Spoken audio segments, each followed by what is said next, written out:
Hello students, this is Geeta from BLJ Devi Public School Jakhal.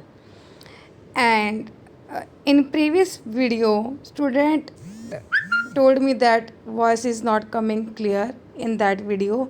So because of that issue, I am translating the first page of this chapter again. Firstly, I want to tell you this is chapter number 6 from your literature book. This is chapter number 6 from your literature book, and the chapter name is The Helpful Young Man by Sharayer. Sharayer is a Pakistani writer. Before discussing the story, we will discuss first the pre-reading task of this chapter.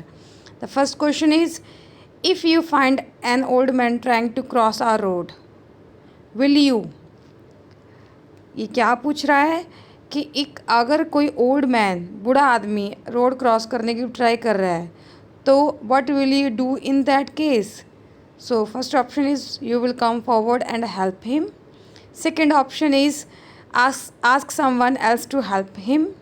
Third option is not bother about it at all.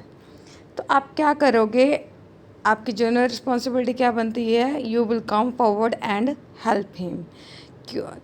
And second question is, when you help a needy person, do you firstly check the meaning of needy? Poor enough. The meaning of needy is poor enough. So अगर आप किसी ज़रूरतमंद की help करते हो, मदद करते हो, तो क्या करोगे, what will you do in that case? First option is boost off it to your friends. Second option is expect him to pay you back for your help. Third option is keep it to yourself.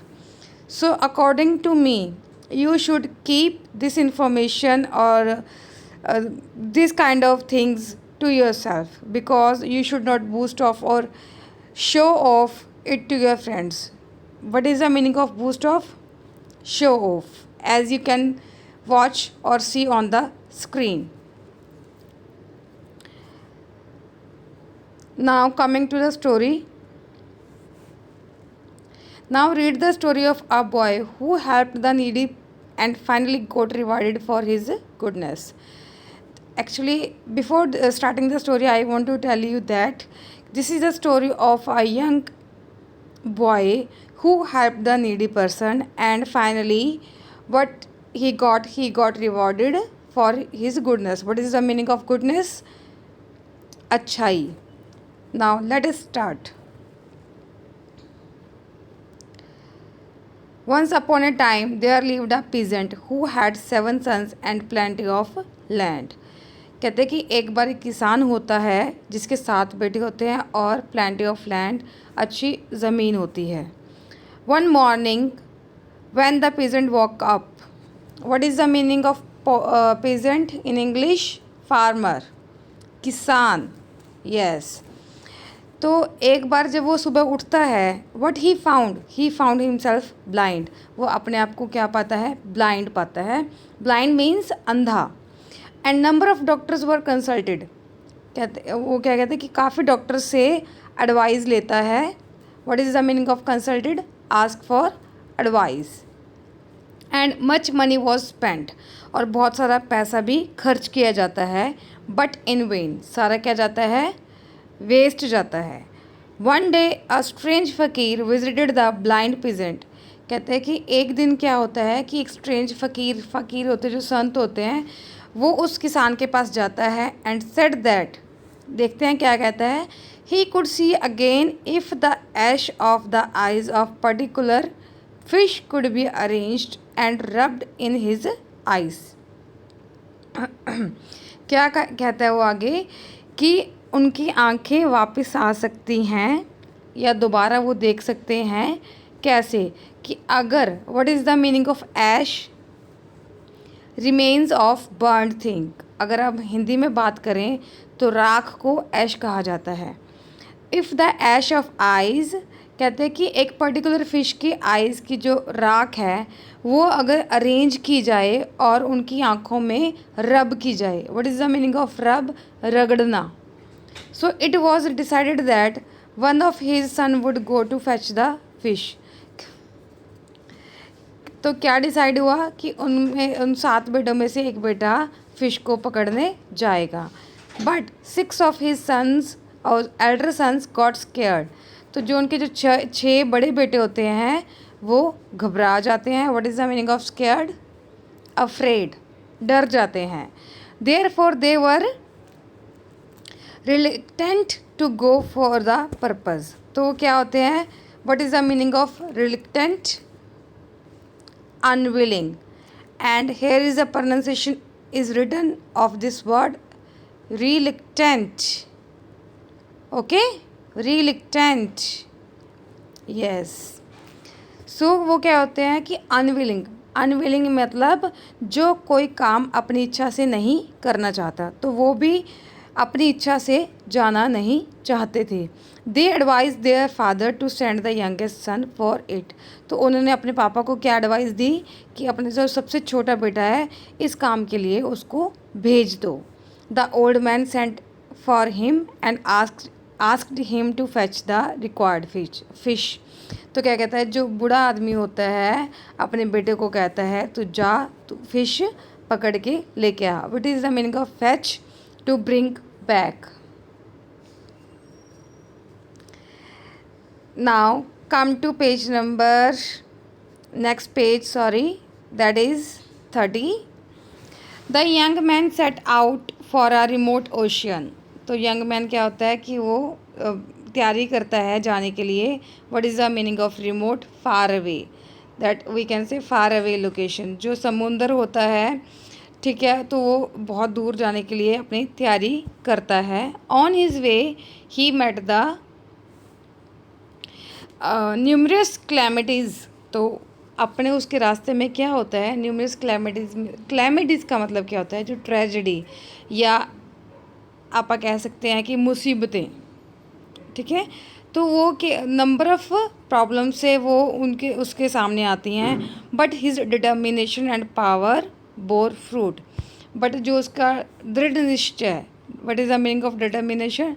दृढ़ निश्चय।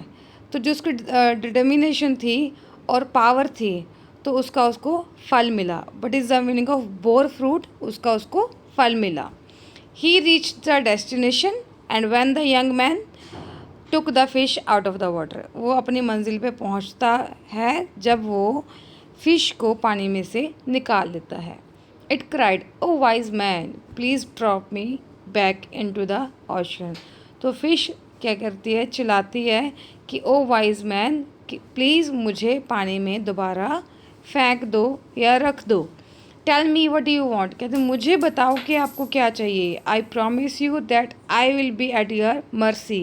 कहती मैं तुम्हें वादा करती हूँ कि जैसा तुम कहोगे वैसा मैं करूँगी। इफ़ आई, ठीक है, और अगर मैंने प्रॉमिस नहीं कंप्लीट किया तो जो आप कहोगे वैसे ही मैं करूँगी। If I do not fulfil my promise. The young man through the fish back into the ocean. तो जो यंग मैन होता है वो फिश को दोबारा ओशन में फेंक देता है। And said I want your eyes. तो वो क्या कहता है कि मुझे तेरी आंखें चाहिए।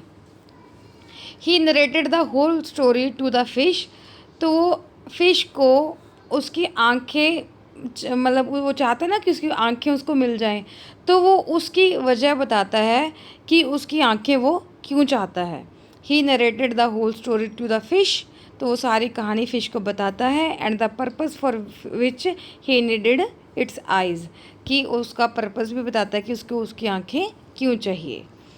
I am at your mercy my lord if you are determined to take out my eyes. कहते कि मैं, कहते जैसा आप कहोगे मैं वैसा करूँगी। आई एम एट योर मर्सी, ठीक है, मतलब उन्होंने उसकी जान बख्शी थी तो वो कुछ भी करने को तैयार थी, ठीक है। पर आई एम रेडी, वो कहती मैं तैयार हूँ। But if I restore your father I site without losing my eyes. कहती अगर मैं अपनी बिना आँखें खोए आपकी पापा की आँखों की जो आई साइट है, जो नज़र है, वो वापस ला दूँ तो क्या मुझे छोड़ दोगे? Will you spare refrain from harming, कि तुम मुझे हार्म नहीं करोगे, ठीक है। इट आस्क्ड, तो वो फिश उससे पूछती है। How is it possible, the young man asked. तो वो कहता है कि ये कैसे पॉसिबल हो सकता है, वो लड़का या यंग मैन वी कैन से उससे पूछता है। Take some sand in your hand, कहते हैं कि कुछ मिट्टी अपने हाथ में लो, and touch my closed eyelids with it. तो कहते हैं कि इस मिट्टी के साथ मेरी जो आईलिड्स हैं, जो आंखों के ऊपर वाला हिस्सा होता है, उसको टच कर लो। Take the same sand with you, कहते हैं वही मिट्टी आप अपने साथ लेके जाओ, and touch the closed eyelids of your father with it. तो वही मिट्टी आप पापा की आई लिड्स के साथ टच करो। He will get his eyesight back, तो वो उनकी आंखें वापस आ जाएंगी। I pray for your father's health, कहते कि मैं कामना करती हूँ कि आपके पापा की सेहत के लिए। And remember me in your hard time, मुझे कहते अपने बुरे वक्त में याद रखना। I may prove helpful to you, it said assuringly. तो कहते कि मैं तुम्हारे लिए हेल्पफुल प्रूव हो सकती हूँ, साबित हो सकती हूँ। वो किससे कहती है? एश्योरिंगली मतलब to make sure. Sometimes we use word to that I assure you, कहते कि मैं तुम्हें ये श्योर करता हूँ कि that this will happen in near future और in future we can say. Now come to next stanza. Well, I will leave you, but in case my father does not get his eyesight back, कहते कि चलो मैं तुम्हें छोड़ दूंगा, पर अगर मेरे पापा की आंखें वापस ना आई, then your life will not be spared, कहते तुम्हारी लाइफ नहीं बचेगी। It is not just an idle threat, कहते इसको धमकी मत समझना। I suggest that one must honour one's word, कहते कि हर एक को अपने जो वचन बोलता है या जो भी बोलता है उसको कंप्लीट करना चाहिए, उसका पालन करना चाहिए। सेइंग सो, इतना कहते कहते ही took the sand with him, वो मिट्टी अपने साथ ले गया। As soon as the father's eyelid were touch as advise, जैसे ही उसने उस मिट्टी के साथ अपने पापा की आईलिड्स को टच किया, his I site was restored, उनकी पापा की आंखें थी जो वापस आ गई थी। And other six brothers got the amazing news and rushed to their father. तो जो बाकी 6 भाई थे उसके, उनको इस अमेजिंग सरप्राइजिंग वी कैन से, और अमेजिंग का मतलब क्या होता है? सरप्राइजिंग। इसका मीनिंग आपकी बुक में भी लिखा हुआ है। तो उनको ये सरप्राइजिंग न्यूज़ मिलती है। And rushed to their father, rushed का मीनिंग क्या होता है? इन हरी, जल्दी में। तो वो जल्दी जल्दी अपने पापा के पास जाते हैं। Now come to page number 31। They grew jealous of their youngest brother, तो उनको जेलस होती है। What is the meaning of jealous? Envious, मतलब एक जलन की भावना, आप हिंदी में इसको कह सकते हैं कि वो अपने भाई से जलने लगे थे। देखते हैं क्यों जलने लगे थे। They fear that he would be the heir to the father's property, कहते हैं कि हेयर का मतलब क्या होता है? ऑनर। तो कहते हैं कि उनको ये डर था कि वो अपने पापा की प्रॉपर्टी का क्या बन जाएगा? ऑनर या हकदार बन जाएगा। The eldest brother come forward and said, जो सबसे बड़ा भाई होता है वो आगे आता है और क्या कहता है? O Lord you have restored our father sight, कहते कि हे भगवान, तूने हमारे पापा की आंखें वापस कर दी। बट डियर फादर, फिर वो अपने पापा को कहता है, may I ask our youngest brother where are the eyes of fish you needed, कहते कि अपने बड़े छोटे भाई को वो क्या क्वेश्चन करते हैं? कहते कि डियर फादर, पापा, कहते कि मैं क्या इस छोटे भाई से ये क्वेश्चन पूछ सकता हूँ कि जो वो आइज़ कहाँ है उस फिश की जो आपको चाहिए थी? He has touched your eyelid just with sand, कहते इसने तो क्या किया है? जस्ट आपके आईलिड्स को रिस्टोर करने के लिए जो मिट्टी थी इसके हाथ में, उसको आपकी आईलिड्स के साथ सिर्फ टच किया है। It is a mayor chance, कहते ये तो बहुत ही कम चांस है that your I site has been restored, कि आपकी आंखें ठीक हो गई। बहुत कम चांस है कि आपकी आंखें ठीक हो गई। इट वॉज पॉसिबल, कहते ऐसा भी हो सकता था that the touch of the sand would have caused you injury. तो कहते कि ऐसा भी हो सकता था कि अगर मिट्टी के साथ आपकी आईलिड्स को टच करते तो आपकी आंखों में ज़ख्म भी हो सकते थे। Other brothers stood by him, तो जो बाकी भाई थे, जो सबसे बड़ा भाई था उसके साथ ही वो खड़े थे। And they compelled their father, उन्होंने अपने पापा को कंपेल किया, मतलब फोर्स करना, that he should be asked to bring the eyes of the fish, कि इसको कहो कि वो आँखों को लेके आए, उस फिश की आँखों को लेके आए। देयर प्लान वेंट वेल, तो उनका प्लान कामयाब हो जाता है। And the good son was disgraced to leave the the good son was disgraced to leave the house for his dishonesty. What is the meaning of disgraced? Bring shame, ठीक है। तो उनको उसको शर्म लाई गई, ठीक है, बट उसका जो मोटिव था वो बहुत ज़्यादा अच्छा था। तो उसको इसी प्लान के तहत उसको घर छोड़ने पे मजबूर किया गया, क्योंकि ये प्रूफ किया गया कि ये ईमानदार नहीं है।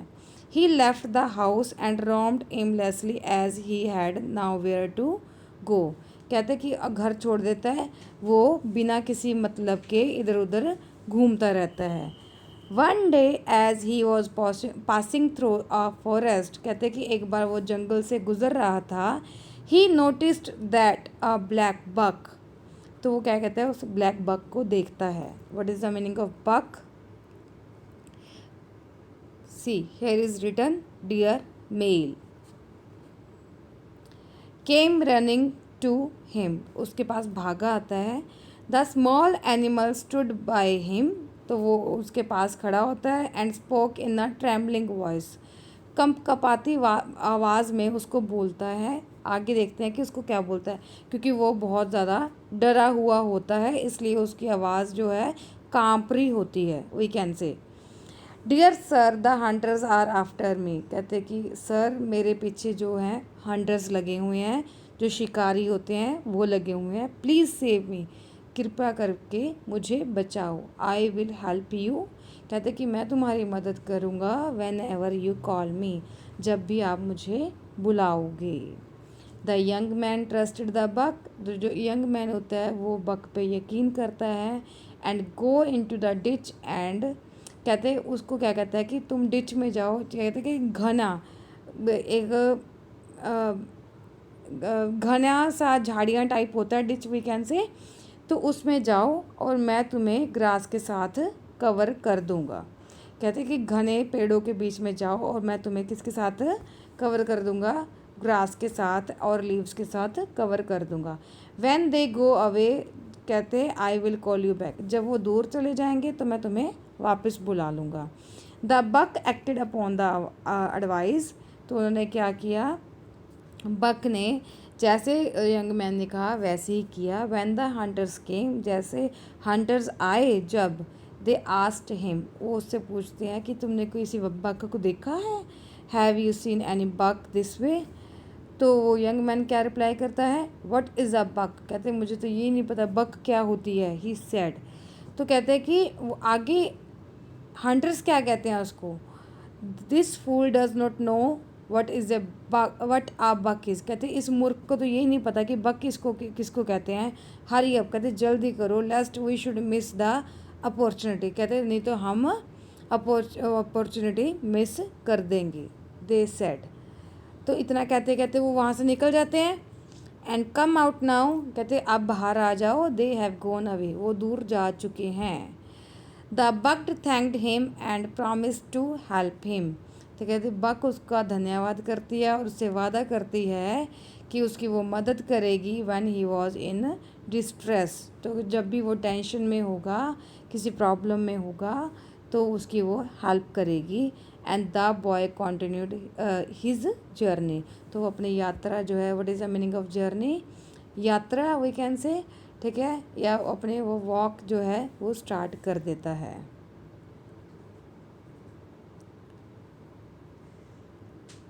Now come to page number 32। After some time he heard a cry. कुछ देर बाद वो क्या सुनता है, एक रोने की आवाज़ सुनता है। He stopped and looked in the direction from where the cry had come. कहते वो रुकता है और उस डायरेक्शन की तरफ देखता है जहाँ से रोने की आवाज़ आ रही थी। He discovered that a jackal was being chased by Hunter. तो उसको क्या पता लगता है कि जो जैकल है वो हंटर्स द्वारा चेज़ किया जा रहा है। What is the meaning of Chase? पीछा करना, ठीक है। एंड जैकल क्या होता है, जो वुल्फ से छोटा होता है और शेप उसकी एक डॉग अपीयरेंस जो उसकी होती है वो डॉग की तरह होती है। तो jackal approached him. What is the meaning of approached? To come near, उसके पास आता है। For the help, the young man helped him, helped it too. Young man उसकी भी हेल्प करता है। And the jackal too promise to help him in his hour of need. तो jackal भी उसको क्या प्रॉमिस करता है कि जब भी उसको ज़रूरत पड़ेगी वो भी उसको हेल्प करेगा। So students, I think that's it for today, क्योंकि ये बहुत ज़्यादा लेंथी हो गया। तो next video we will discuss the pending chapter of sorry in next video we will discuss pending chapter. So for till that, enjoy your e-learning and have a great time ahead.